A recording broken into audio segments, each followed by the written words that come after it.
బిస్మిల్లాహిర్రహ్మానిర్రహీం. ఆయతల్ కుర్సీ యొక్క ప్రత్యేకత. ప్రతి నమాజ్ తర్వాత ఆయతల్ కుర్సీ పఠించే వ్యక్తిని ఒక మృత్యువు తప్ప మరేదీ స్వర్గంలో ప్రవేశించకుండా ఆపజాలదు. అంటే అతనికి స్వర్గానికి మధ్య మృత్యువే ఆటంకమని అర్థం. అల్లాహ ప్రళయదినం నాడు మొట్టమొదటగా తన దాసులను ప్రశ్నించే ప్రశ్న నమాజు గురించే. కనుక ప్రతి ముస్లిం రోజుకు తనపై విధి అయినటువంటి 5 ఫర్జ్ నమాజులను తప్పకుండా చదవాలి. నమాజు తర్వాత ఆయతల్ కుర్సీ పఠించాలి. అలా ప్రతి నమాజు తర్వాత ఆయతల్ కుర్సీ పఠించిన వ్యక్తి స్వర్గంలో ప్రవేశించటానికి అర్హుడవుతాడు. ఇక ఆ వ్యక్తి స్వర్గంలో ప్రవేశించాలి అంటే అతనికి మృత్యు సంభవించాలి కదా.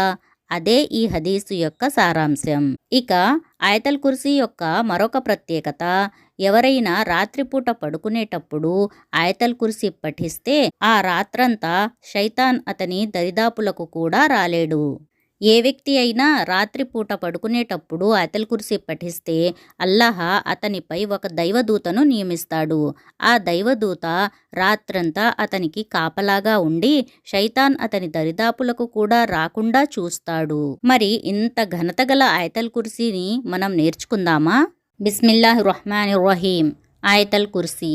అల్లాహు లా ఇలాహ ఇల్లా హువల్ హయ్యుల్ ఖయ్యూమ్ లా తఅఖుదుహు సినతున్ వలా నౌమ్ లహు మా ఫిస్ సమావాతి వ మా ఫిల్ అర్ద్ మన్ దల్లదీ యష్ఫఉ ఇందహు ఇల్లా బిఇజ్నిహి యఅలము మా బైన ఐదీహిం వ మా ఖల్ఫహుం వలా యుహీతూన బిషైఇం మిన్ ఇల్మిహి ఇల్లా బిమా షాఅ వసిఅ కుర్సియ్యుహు స్సమావాతి వల్ అర్ద్ వలా యఊదుహు హిఫ్జుహుమా వహువల్ అలియ్యుల్ అజీమ్.